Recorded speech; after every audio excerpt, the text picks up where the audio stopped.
صدقہ کرتے رہیے، اور اس کا فائدہ دنیا میں بھی آپ کو نظر آئے گا اور مرنے کے بعد بھی نظر آئے گا۔ آپ نے سنا ہوگا ایک اللہ کے ولی، ایک محبوب ولی کا واقعہ، حضرت منصور بن عمار رضی اللہ تعالیٰ عنہ۔ حضرت منصور بن عمار ایک مرتبہ تقریر کر رہے تھے، تقریر کے دوران ایک آدمی کھڑا ہو گیا، اور کھڑا ہو کر کے وہ مفلس تھا، محتاج تھا، محتاج جو مانگنے کے قابل تھا۔ سب کو مانگنے کی اجازت نہیں ہے، لیکن اسے مانگنے کی اجازت تھی۔ وہ مقروض تھا، وہ قرض میں مبتلا تھا۔ حضرت منصور بن عمار سے کہتا ہے، حضرت میں مقروض ہوں، مجھے اتنے 4 درہم کی ضرورت ہے، آپ مجھے عطا کر دیں، کسی سے مانگ کر مجھے دے دیں۔ تو حضرت منصور بن عمار نے مجمع میں یہ اعلان کیا تقریر کے دوران، کہا او لوگو، جو اس محتاج کو 4 درہم دے گا میں اس کو 4 دعائیں دوں گا۔ سبحان اللہ۔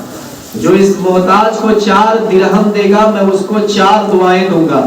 حضرت عمار بیان کر رہے ہیں، منصور بن عمار بیان کر رہے ہیں، ایک غلام بیٹھا ہوا تھا اسی مسجد میں، جو یہودی کا غلام تھا، وہاں بیٹھا تھا۔ وہ بہت اکٹھا کر کے 4 درہم رکھے ہوا تھا، کھڑا ہوا، کہا حضرت میں اس کو 4 درہم دیتا ہوں، آپ مجھے 4 دعائیں دیجئے۔ 4 درہم اس محتاج کو اس غلام نے دے دیا۔ اس کے بعد حضرت منصور بن عمار سے کہتا ہے، حضرت آپ میرے لیے دعا کریں۔ آپ نے کہا کہ جو 4 درہم اس محتاج کو دے گا میں اس کو 4 دعائیں دوں گا، تو میں نے اسے 4 درہم دے دیا، مجھے 4 دعائیں دیجئے۔ حضرت منصور بن عمار نے کہا، بول تمہارے حق میں کون کون سی دعا میں کر دوں، بتا تیرے لیے کون کون سی دعا کر دوں؟ تو وہ غلام کھڑا ہوا، کہا حضرت سب سے پہلے میرے لیے یہ دعا کیجئے کہ میں غلام ہوں، آزاد ہو جاؤں۔ سبحان اللہ، میں غلام ہوں، آزاد ہو جاؤں۔ تو حضرت منصور بن عمار نے اپنے ہاتھوں کو اٹھایا، مولا کی بارگاہ میں دعا کیا، اے پروردگار عالم، یہ جو اللہ کے راہ میں 4 درہم خرچ کیا نا غلام، اس کی خواہش یہ ہے کہ یہ غلامی سے آزادی چاہتا ہے، مولا تو اسے آزاد فرما دے۔ سبحان اللہ۔ حضرت منصور بن عمار نے یہ پہلی دعا کر دی۔ دوسری دعا، کہا بول تمہارے حق میں دوسری کون سی دعا کروں؟ تو اس نے کہا، حضرت میں غلام ہوں، غریب ہوں، جب میں آزاد ہو جاؤں گا تو مجھے مال کی ضرورت پڑے گی، ابھی بھی مال کی ضرورت پڑے گی مجھے، لیکن آپ میرے حق میں دوسری دعا یہ کر دیجئے کہ میں غریب ہوں، میں مالدار ہو جاؤں۔ تو حضرت منصور بن عمار نے دوسری دعا اس کے حق میں کی، کہا اے مولا یہ غلام آزاد ہو جائے، اور دوسری دعا اس کی یہ ہے کہ یہ غریب ہے، مالدار ہو جائے، مولا اسے مال عطا فرما۔ حضرت منصور بن عمار نے 2 دعا کر دی۔ اب کہا بول تیسری دعا کون کروں تیرے حق میں؟ اس نے کہا حضرت تیسری دعا یہ کیجئے کہ میرا آقا یہودی ہے، کلمہ پڑھ کے مسلمان بن جائے۔ سبحان اللہ، کلمہ پڑھ کے مسلمان بن جائے۔ حضرت منصور بن عمار نے اپنے ہاتھ کو اٹھایا، کہا مولا اس غلام کی خواہش یہ ہے، اور اس نے یہ تیسری دعا کی گزارش کی ہے کہ مولا اس کا غلام جو اس کا آقا جو ہے، اس کا مالک ہے یہودی، وہ کلمہ پڑھ کے مسلمان بن جائے، مولا اسے توفیق دے کہ وہ کلمہ پڑھ کے مسلمان بن جائے۔ سبحان اللہ۔ 3 دعائیں کر دی۔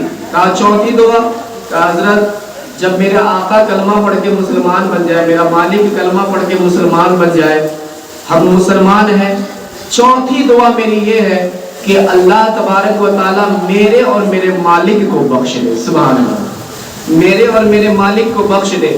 تو حضرت منصور بن عمار نے ہاتھ کو اٹھایا، کہا مولا اس کی پہلی دعا یہ تھی کہ یہ غلام ہے، آزاد بن جائے، دوسری دعا اس کی یہ تھی کہ یہ غریب ہے، مالدار بن جائے، تیسری دعا اس کی یہ ہے کہ اس کا مالک یہودی ہے، کلمہ پڑھ کے مسلمان بن جائے، اور تیسری دعا اس کی یہ ہے، چوتھی دعا اس کی یہ ہے کہ یہ چاہتا ہے کہ جب اس کا مالک کلمہ پڑھ کے مسلمان بن جائے تو اس کے مالک کو بھی اور اس کو بھی تو بخش دے۔ سبحان اللہ، اس کو بھی بخش دے۔ اب تقریر ختم ہوئی، وہ غلام اٹھا اور گھر گیا، اپنے مالک کے پاس گیا۔ مالک نے پوچھا اتنی تاخیر کیسے ہو گئی، اتنے لیٹ سے کیسے آئے؟ تو اس نے سارا ماجرا پیش کیا کہ حضرت منصور بن عمار کی تقریر ہو رہی تھی، تقریر کے دوران ایک محتاج آدمی کھڑا ہوا، 4 درہم اس نے مانگا. حضرت منصور بن عمار نے کہا کہ جو اس کو 4 درہم دے گا میں اس کو 4 دعائیں دوں گا. میرے پاس 4 درہم تھا، میں نے اس کو محتاج کو 4 درہم دے دیا اور میں منصور بن عمار سے 4 دعائیں لے کر کے آ رہا ہوں. سبحان اللہ. اچھا 4 دعائیں منصور بن عمار سے کروائے ہو، کون کون سی دعا کروائے ہو بتاؤ تو صحیح. تو اس نے کہا میرے آقا میں نے پہلی دعا منصور بن عمار سے یہ کروائی ہے کہ میں غلام ہوں، آزاد ہو جاؤ. مالک نے کہا اچھا تو غلام میں آزادی چاہتا ہے، جا میں نے تجھے آزاد کر دیا. سبحان اللہ. پہلی دعا قبول ہو گئی. کہا بول دوسری دعا تو نے کیا کروائی؟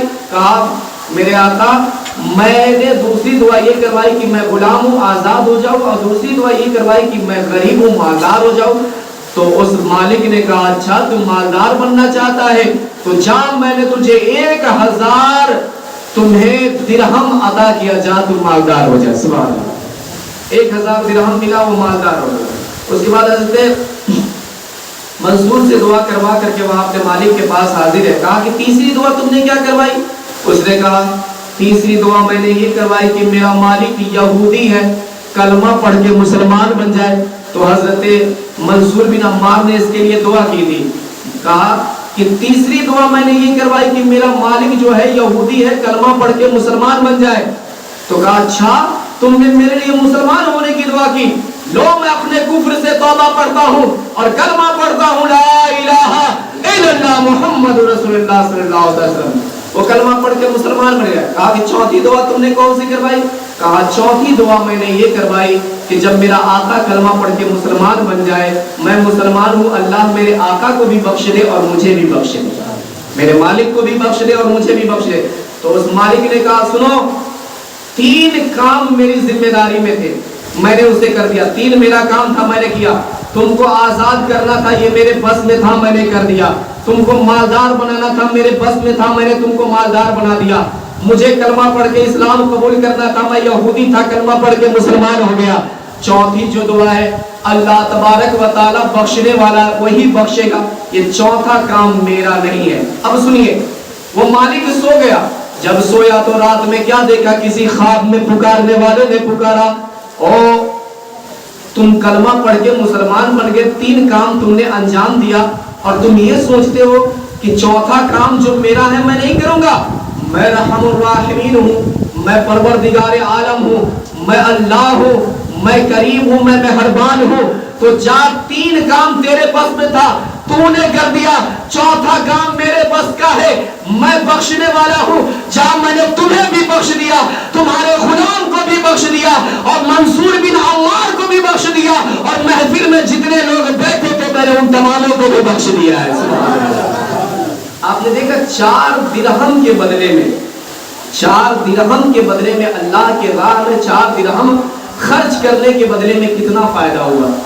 جو تقریر کر رہے تھے ان کی بھی بخشش ہو گئی، جس نے عمل کیا اس کی بھی بخش ہوگی، مالک کی بھی بخشش ہوئی، کلمہ پڑھ کے اسلام قبول کیا، اور محفل میں جتنے لوگ تھے وہ سب کے سب کی بخشش اللہ تبارک و تعالیٰ نے فرما دی. تو اللہ کے راہ میں خرچ کرتے رہیے. اللہ کے راہ میں خرچ کرنے سے تقدیر بدل جاتی ہے، اللہ کے راہ میں خرچ کرنے سے زندگی سنور جاتی ہے، اللہ کے راہ میں خرچ کرنے سے عمر لمبی ہو جاتی ہے، اور اللہ کے راہ میں خرچ کرنے سے مصیبت ٹل جایا کرتی ہے. سبحان اللہ. اب دیکھیں آپ جانتے ہیں بنی اسرائیل، حضرت موسیٰ علیہ السلام کے قوم کو کہا جاتا ہے بنی اسرائیل. تو بنی اسرائیل میں ایک مرتبہ قحط سالی پڑ گئی، سخت قحط سالی، بھوک مری جسے ہم لوگ کہتے ہیں. اس وقت یہ ماحول ہو گیا، بہت دنوں تک چلی بنی اسرائیل میں قحط سالی. تو اس قحط سالی کے عالم میں ایک عورت تھی بنی اسرائیل میں، اس کے پاس روٹی کا کچھ ٹکڑا تھا. وہ بیٹھی اپنے کھانے کے لیے، اس نے روٹی کھانے کے لیے جیسے ہی بیٹھی منہ میں لقمہ ڈالنا چاہ ہی رہی تھی کہ کہیں سے ایک فقیر آ گیا اور آنے کے بعد کہا او اللہ کے بندوں میں کئی روز کا بھوکا ہوں، مجھے روٹیاں کھلا دو، روٹیاں کھلا دو. تو یہ بنی اسرائیل میں رہنے والی یہ عورت جو لقمہ اپنے منہ میں ڈالنے والی تھی، اس نے اپنے منہ سے لقمہ نکال کر کے اس منہ میں رکھا نہیں تھا بلکہ ڈالنے والا تھا، وہ لقمہ اپنے منہ میں ڈالنے کے بجائے اس فقیر کو عطا کر دیا. سبحان اللہ. فقیر کو دے دیا. آپ کے دروازے پر بھی فقیر آئے نا تو بہانہ مت کیجیے گا، جہاں تک ہو سکے آپ ہیلپ کرنے کی کوشش کیجیے گا، جہاں تک ہو سکے آپ اسے دے دیجیے گا، اس لیے کہ جو بھی عطا کرتا ہے وہ اللہ تبارک و تعالیٰ نے اسے مالک بنایا ہے، اور جو لینے والا ہے اسے اگر وہ آپ کے نزدیک مانگنے والا ہے، آپ اللہ کا شکر ادا کرتے ہوئے دے دیجیے کہ اللہ نے آپ کو دینے والا بنایا ہے، مانگنے والا نہیں بنایا ہے، اس لیے دینے والا کا ہاتھ ہمیشہ اوپر ہوتا ہے اور لینے والے کا ہاتھ ہمیشہ نیچے ہوا کرتا ہے۔ اور دیا کیجیے، صدقہ کرنے سے تقدیر بدل جاتی ہے، کبھی کوئی مانگنے کے لیے آئے تو منع مت کیجیے، جہاں تک ہو سکے دے دیجیے۔ اب سنیے، اس عورت نے اسے عطا کیا، روٹی عطا کر دیا۔ اب وہ عورت گئی لکڑیاں چننے کے لیے علاقے، جیسے آج بھی عورتیں کچھ جاتی ہیں لکڑیاں چننے کے لیے، جاتی ہیں جنگلوں میں لکڑیاں چننے کے لیے، تو وہ عورت گئی لکڑیاں اکٹھا کرنے کے لیے، کھانا بنانا تھا چونکہ، تو لکڑیاں اکٹھا کرنے کے لیے گئی وہ جنگلوں میں، اور اس کے ساتھ ایک بیٹا تھا چھوٹا، اسے بھی لے کر کے گئی۔ وہ بیٹے کو رکھ کر کے لکڑیاں چننے میں وہ مشغول ہو گئی، مشغول ہوئی، ایک بھیڑیا آیا اور اس کے بچے کو اٹھایا اور لے کر کے بھاگا۔ بچے نے جب چلایا تو بچے کی آواز اس کے ماں کے کانوں تک پہنچی۔ اب بچہ اس بھیڑیے کے پیچھے، بچے کو بھیڑیا لے کر کے بھاگ رہا، ماں اس بھیڑیے کے پیچھے دوڑ رہی ہے، ماں بھیڑیے کے پیچھے دوڑ رہی ہے، بھیڑیا اس کے بچے کو لے کر کے بھاگ رہا ہے۔ اب بتائیے، اب کیا عورت اس بھیڑیے کو پکڑ سکتی ہے؟ عورت تو بھیڑیے کو پکڑ نہیں سکتی ہے اور اسے چھڑا نہیں سکتی ہے۔ اللہ تبارک و تعالیٰ کو اس کے بچے پر پیار آ گیا۔ اللہ تبارک و تعالیٰ نے طائر سدرہ کو کہا، بلبل سدرہ کو کہا، روح الامی کو کہا، جبریل امی کو کہا، اے جبریل جا اس بھیڑیے سے اس کے بچے کو چھڑا کر دے دے۔ سبحان اللہ، اس بھیڑیے سے اس کے بچوں کو چھڑا کر کے اس کے ماں کے حوالے کر دے۔ حضرت جبریل امی آئے اور اس بھیڑیے سے اس بچے کو چھڑا کر اس کے ماں کو دے دیا، ماں کو دیا۔ ماں نے اپنے گود میں اپنے بیٹے کو لیا اور محبت کرنے لگی ماں۔ اس کے بعد ماں اپنے بچے سے پیار کر رہی ہے۔ حضرت طائر سدرہ، بلبل سدرہ، روح الامی، جبریل امی نے اس عورت سے کہا، اے خاتون تم جاننا نہیں چاہتی کہ میں نے تمہارے بچے کو کیوں بچایا ہے؟ تو اس خاتون نے کہا ہاں بتا دیجئے کہ آپ نے میرے بچے کو کیوں بچایا ہے؟ تو حضرت جبریل امی نے کہا، او خاتون غور سے سن لے، تو نے اللہ کے راہ میں روٹی صدقہ کیا تھا، وہ صدقہ اللہ نے قبول کر لیا اور اسی کا بدلہ ہے کہ تمہارا بچہ آج بھیڑیے سے سلامت تمہارے گود میں نظر آ رہا ہے۔ آپ نے دیکھا صدقہ کرنے سے پریشانیاں دور ہوتی ہے، مصیبتیں دور ہوتی ہے۔ صدقہ حدیث پاک میں ہے مصیبت کو ٹال دیتا ہے، صدقہ کرنے سے بری موت اچھی موت میں بدل جاتی ہے، صدقہ کرنے سے تقدیر سنور جاتی ہے، اور صدقہ بری موت کو اچھی موت میں بھی بدل دیتا ہے۔ تو صدقہ کرتے رہیے، صدقہ کرنے سے زندگی سنورتی ہے۔ اللہ نے آپ کو مال و دولت دیا ہے تو آپ اللہ کے راہ میں خرچ کرتے رہیے، لیکن آج انسان کو کہا جائے کہ خدا کی راہ میں مال خرچ کیجئے نا، اللہ کی راہ میں مال خرچ کیجئے، تو انسان دائیں بائیں دیکھنے لگتا ہے، اپنے جیب دیکھنے لگتا ہے، اپنے بینک بیلنس پہ نظر ڈالنے لگتا ہے کہ میں یہاں اگر اتنا دے دوں گا تو میرا مال اتنا کم ہو جائے گا، اتنا کم ہو جائے گا، اتنا کم ہو جائے گا، اور صرف مال مال مال مال مال اکٹھا کرنے میں لگے ہوئے ہیں، لیکن خرچ کرنا نہیں جانتے ہیں۔ آپ کو نہیں معلوم ہے سکندر بادشاہ کا نام آپ نے سنا ہوگا؟ سکندر بادشاہ کا نام تو آپ نے سنا ہی ہے۔ یہ بہت بڑا بادشاہ، کتنا بڑا بادشاہ تھا میں آپ کو بتاتا ہوں۔ یونان شہر کے ایک چھوٹے سے دیہات کا اس کا باپ حکمران تھا، سکندر بادشاہ تھا، یونان کا چھوٹے سے دیہات کا حکمران تھا، حاکم تھا۔ تو جب سکندر بادشاہ کی پیدائش ہوئی، سکندر پیدا ہوا تو بچپن سے ہی بہت عقل مند تھا سکندر بادشاہ۔ سکندر بچپن سے ہی بہت عقل مند تھا۔ جیسے ہی پیدا ہوا تو کچھ دنوں کے بعد جب عقل و شعور آیا، اپنے عقل و شعوری کے ماحول میں جب وہ آیا تو اس نے سوچا کہ میرا باپ صرف ایک چھوٹے سے دیہات کا حاکم ہے، میں پوری دنیا پر حکومت کروں گا۔ سکندر بادشاہ نے اپنے دل میں یہ ٹھان لیا کہ میں پوری دنیا میں حکومت کروں گا، اور یہ سوچ کر کے 16 سے 17 سال کی ایج میں وہ گھر سے نکلا پوری دنیا میں فتح کرنے کے لیے، اور جب اس کی عمر 32 سال 8 مہینہ ہوا، غور سے سنیے گا، 32 سال 8 مہینہ سکندر کی جب عمر ہوئی تو تو اس نے آدھی سے زیادہ دنیا پر فتح حاصل کر لیا تھا. یعنی آدھے سے زیادہ دنیا پر اس نے اپنا جھنڈا لہرا دیا تھا اور حکومت کر لیا اس نے آدھے سے زیادہ دنیا پر. 32 سال 8 مہینہ جب اس کی عمر ہو گئی تو ایک جگہ ہے بابل، اس کو بھی فتح کرنے کے بعد اپنے محل میں گھسا. آدھی سے زیادہ دنیا پر فتح حاصل کرنے کے بعد، حکومت کرنے کے بعد. میں صرف ہندوستان کی بات نہیں کر رہا ہوں، پاکستان، امریکہ، ساؤتھ افریقہ، نیوزی لینڈ، افریقہ کی بات نہیں کر رہا ہوں. یہ ملک ہمارا انڈیا کی صرف بات نہیں ہو رہی ہے، بلکہ سائنسداں جہاں تک جنرل نالج یہ بتاتا ہے کہ پوری دنیا میں 210 ممالک ہیں. 210. تو آپ یوں سمجھ لیجئے کہ سکندر بادشاہ نے، میں سمجھانے کے لیے بول رہا ہوں کہ سکندر نے 110 ملکوں پر فتح یابی حاصل کر لی تھی. یعنی 110 ملکوں پر اس نے اپنی حکومت قائم کر دیا تھا. 110 ملکوں پر، میں سمجھانے کے لیے بول رہا ہوں، آدھے سے زیادہ ملکوں پر. لیکن جب بابل فتح کرنے کے بعد اپنے محل میں گیا تو سکندر کو ایسا محسوس ہوگا کہ میری طبیعت خراب ہو گئی ہے. اب بادشاہ تھا، بڑے بڑے ڈاکٹروں کو بلایا، بڑے بڑے طبیبوں کو بلایا. ڈاکٹروں سے پوچھا کہ بتاؤ میرا حال کیسا ہے؟ تو ڈاکٹروں نے بتایا کہ تمہیں ٹائیفائڈ بخار ہو گیا ہے. یعنی تمہیں بخار ہو گیا ہے اور مدتی بخار ہے، صحیح ہو جاؤ گے. تو سکندر بادشاہ جو ہے اسے وشواس نہیں ہوا کہ میں صحیح ہو پاؤں گا. اس نے اپنے بھائیوں کو بلایا، اپنے رشتہ داروں کو بلایا، اپنے آس پاس رہنے والے لوگوں کو بلایا اور کہا سنو، اب مجھے ایسا لگتا ہے کہ میں اس دنیا کو چھوڑ دوں گا. مجھے ایسا لگتا ہے کہ میں اب مر جاؤں گا. میری ایک وصیت ہے، اس پر عمل کرنا. کہا کیا ہے وصیت؟ کہا میری وصیت یہ ہے کہ جب میرا انتقال ہو جائے، جب میں مر جاؤں، کفن پہنانے کے بعد میرے یہ دونوں ہاتھ کفن سے باہر کر دینا. یہ دونوں ہاتھ کفن سے باہر کر دینا.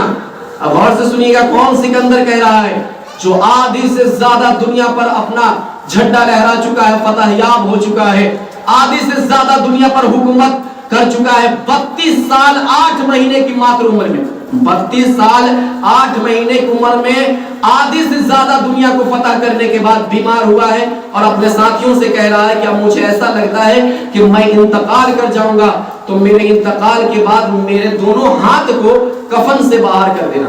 تو اس کے ساتھیوں نے کہا کیسی بات کرتے ہو بادشاہ، کیسی بات کرتے ہو؟ ابھی آپ کی عمر ہی کیا ہے؟ آپ تو 32 سال کے ہو، ابھی تو 33 سال کے بھی نہیں ہوئے ہو. آپ اتنی جلدی تھوڑی مرے ہوگی. اور یہ کوئی بخار کوئی بہت خطرناک بیماری تو ہے نہیں، یہ مدتی بخار ہے، کچھ دنوں کے بعد صحیح ہو جائیں گے آپ. تو سکندر بادشاہ نے کہا نہیں، مجھے ایسا لگتا ہے اب میں مر جاؤں گا. میری وصیت پر عمل کرنا اور میرے دونوں ہاتھ کو کفن سے باہر کر دینا. میری وصیت پہ عمل کرنا. بادشاہ کا حکم تھا. لوگوں نے کہا بادشاہ ٹھیک ہے، آپ کے حکم پر عمل کریں گے، کفن سے باہر آپ کے ہاتھ کو کر دیں گے. لیکن کفن سے باہر ہاتھ کرنے کے اس میں راز کیا ہے؟ آپ اپنے کفن سے باہر ہاتھ کیوں خالی ہاتھ کیوں رکھنا چاہتے ہیں؟ تو سکندر بادشاہ نے کہا اور میرے محل میں رہنے والوں اور میرے بھائیوں، غور سے سنو، میں دنیا کو دھوکے میں نہیں رکھنا چاہتا ہوں. میں دنیا والے کو یہ بتا کر کے جانا چاہتا ہوں کہ وہ سکندر جو آدھے سے زیادہ دنیا پر حکومت کر لیا، آدھے سے زیادہ دنیا کو فتح کر لیا، وہ سکندر بھی اگر دنیا سے جا رہا ہے تو کچھ لے کر کے نہیں جا رہا ہے، خالی ہاتھ جا رہا ہے. اس لیے دنیا والوں یاد رکھ لو، چاہے تم جتنا بھی کمانا ہو، جتنا بھی اکٹھا کرنا ہو، اکٹھا کر لو گے، لیکن ساتھ لے کر کے نہیں جاؤ گے. اگر تمہارے ساتھ جانے والا ہے تو بس تمہارے اعمال تمہارے ساتھ جانے والے ہیں.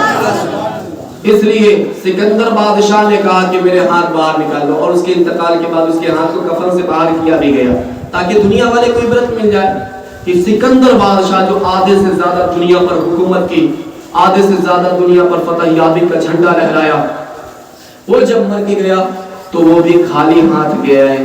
تو ہم کتنا بھی اکٹھا کر لیں، جہاں بھی زمین خرید لیں، جتنی پراپرٹیاں اکٹھا کر لیں، جتنے بھی گھر بنانے ہیں بنا لیں، جتنے بھی مکان بنانے ہیں بنا لیں، جو کرنا ہے کر لیں، لیکن حقیقت یہی ہے کہ یہ کچھ آپ کے ساتھ جانے والا نہیں ہے. نہ ہمارے ساتھ ہماری زمینیں جائیں گی، نہ ہمارے ساتھ ہمارے بلڈنگیں جائیں گی، نہ ہمارے ساتھ ہمارے گھر پریوار کے لوگ جائیں گے، نہ ماں کام آئے گی قبر میں، نہ باپ کام آئے گا قبر میں، نہ رشتہ دار، نہ پڑوسی، قبر میں کوئی کام نہیں آنے والا ہے۔ اگر قبر میں کام آنے والا ہے تو وہی جو آپ نے خرچ کر کے آخرت کے لیے بھیج دیا ہے۔ سبحان اللہ۔ تو اللہ نے مال و دولت دیا ہے نا، تو اللہ کے راہ میں خرچ کیجیے۔ آج میں اسپیچ دے رہا ہوں کہ اللہ کے راہ میں خرچ کیجیے۔ احادیث کریمہ آپ کی نگاہوں کے سامنے ہے، قرآن پاک کے آیات آپ کے سامنے ہے۔ اللہ حکم دیتا ہے، اللہ کے رسول حکم دیتے ہیں کہ راہ خدا میں مال خرچ کرو۔ یہ مال مال مال مال جو کرتے ہوئے تمہارا مال نہیں ہے، وہی مال تمہارا ہے جو تم آخرت کے لیے بھیج دیے ہو، وہی مال تمہارا۔ ورنہ حقیقت یہی ہے کہ ہم کچھ لے کر کے جانے والے نہیں۔ حضرت علی فاتح خیبر کون ہے؟ حضرت علی کا نام آپ اچھی طریقے سے جانتے ہیں، حضرت علی کے واقعات جانتے ہیں۔ حضرت علی کون ہے؟ یہ چوتھے نمبر کے خلیفہ ہیں۔ شاعر کہتا ہے کہ جنگوں میں فتح و ظفر لہراتا کہاں، بن علی خیبر کسی کے ہاتھ میں آتا کہاں، اور کفر کے پنجے اگر توڑے نہ ہوتے مرتضیٰ، یا علی سن کر زمانہ آج تھراتا کہاں۔ کون علی؟ جن کے بارے میں شاعر کہتا ہے شاہ پردہ شیر یزدہ قوت پروردگار، لا فتح الا علی لا سیف الا ذوالفقار۔ وہ حضرت علی حضرت سعید بن مسیب رضی اللہ تعالیٰ عنہ کو اپنے پاس بلایا۔ یہ تابعی ہے۔ تابعی کسے کہتے ہیں یہ بھی جان لیں۔ صحابی کہتے ہیں جس نے نبی کریم صلی اللہ تعالیٰ علیہ وسلم کو اپنے ماتھے کی نگاہوں سے دیکھا۔ بس آسانی کے ساتھ یہ سمجھے کہ جس نے نبی کو اپنی نگاہوں سے دیکھا اور ایمان ہی کی حالت میں ان کا انتقال ہوا، وہ صحابی ہے۔ اور جس نے صحابی کو ایمان کے حالت میں دیکھا اور ایمان ہی کے حالت میں ان کا انتقال ہوا، ان کو تابعی کہتے ہیں۔ تو حضرت سعید بن مسیب جو ہے یہ تابعی ہے، تابعی۔ مولا علی حضرت علی مرتضیٰ کے شاگرد ہیں۔ تو حضرت علی نے سعید بن مسیب سے کہا، اے سعید بن مسیب چلو قبرستان چلتے ہیں، قبروں کی زیارت کرتے ہیں۔ اب ان کو لے کر کے حضرت علی قبرستان میں گئے۔ قبرستان میں جانے کے بعد سلام کیا۔ حضرت سعید بن مسیب کہتے ہیں کہ حضرت علی نے کہا السلام علیکم یا اہل القبور، تو قبروں سے بھی جواب آ گیا۔ حضرت علی نے جواب سنا، اس کے بعد وہیں پہ ٹھہر گئے حضرت علی۔ حضرت علی نے قبر والوں سے کہا، او قبر والوں یہ بتاؤ کہ جب تم ہم سے جدا ہو کر کے قبر میں آئے تو اللہ تبارک و تعالیٰ نے تمہارے ساتھ کیا معاملہ پیش کیا، کیا معاملہ پیش کیا؟ تو حضرت سعید بن مسیب کہتے ہیں کہ میں نے کان لگا کر غور سے سنا تو ایک قبر سے آواز آ رہی تھی، او علی آپ مجھ سے پوچھتے ہو کہ ہم جب مر کر کے قبر میں پہنچے تو ہمارے ساتھ کیا حال ہوا؟ پہلے آپ یہ بتائیے کہ جب ہم دنیا کو چھوڑ کر کے یہاں آ گئے تو دنیا کا حال پہلے میں اور اب میں کیا فرق ہے، دنیا میں اب کیا ماحول ہے؟ تو حضرت علی نے کہا سنو، جب تم انتقال کر گئے نا تو جو تمہاری بیوی تھی نا وہ بیوہ بن گئی اور اس نے دوسری شادی کر لی ہے۔ تمہاری بیویوں نے، یہ حکم بھی ہے کہ اگر شوہر مر جائے، اگر بیوی بیوہ ہے تو وہ دوسری شادی کر سکتی ہے۔ تو تم جب انتقال کر گئے تو تمہاری بیویوں نے دوسری شادیاں کر لی، اور سنو جو تم نے مال و دولت اکٹھا کیے تھے نا وہ تمہارے وارثوں میں تقسیم کر دیے گئے، تمہارے بال بچوں میں تقسیم کر دیے گئے، اور تمہاری مرضی کے خلاف استعمال کر رہے ہیں، تمہاری مرضی کے خلاف استعمال کر رہے ہیں۔ اور جو تم نے اپنے روپے پیسے اکٹھا کر کے بڑی خوبصورت مکان بنایا تھا نا اس میں تمہارے دشمن بسنے لگے ہیں۔ اتنا کہہ کر کے حضرت علی کہتے ہیں بس اتنا کافی ہے، اب تم بتاؤ کہ تمہارے ساتھ قبر میں کیا ہوا؟ تو ایک قبر سے آواز آتی ہے، اے علی پیارے علی جب ہم انتقال کر کے قبر میں پہنچے نا تو کچھ دنوں کے بعد ہمارے یہ کفن جو ہے یہ سڑ گئے، یہ ہمارے اوپر جو کفن آپ لوگوں نے پہنا کر کے لوگوں نے یہاں ہمیں قبر میں سلا دیا نا، کچھ دنوں کے بعد یہ کفن سڑ گیا، سڑنے کے بعد یہ کفن بوسیدہ ہو گیا، پرانا ہو گیا۔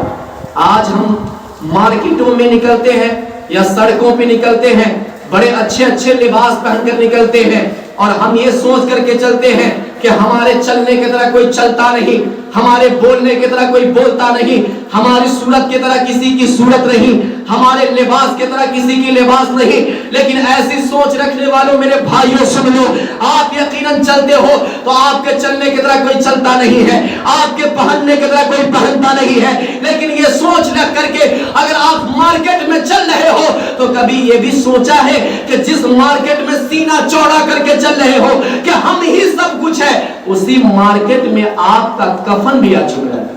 معلوم ہے ہم جس مارکیٹ میں گھومتے جاتے ہیں اپنے لیے یہ جیکٹ خرید کے لاتے ہیں، اچھے کپڑے خرید کر کے لاتے ہیں، ہمیں معلوم ہے ہمیں اس کی کوئی فکر نہیں کہ اسی مارکیٹ میں ہمارے کفن کے کپڑے بھی آ چکے ہیں، لیکن ہمیں اس کا احساس نہیں ہے۔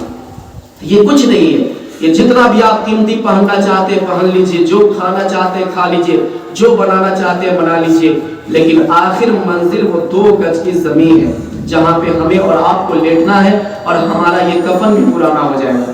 تو اس قبر سے آواز آئی، اے علی پیارے علی ہمارا کفن بھی پرانا ہو گیا، سڑ گیا، پھٹ گیا، پوسیدہ ہو گیا، اور اے علی یہ جو بال ہے نا ہمارا بال یہ جھڑ جھڑ کر کے سب زمین پر بکھر گئے، یہ سارے بال زمین پہ بکھر گئے ہیں۔ یہ بال آپ آج ہم بالوں کو سنوارنے کے لیے کیا نہیں کرتے ہیں؟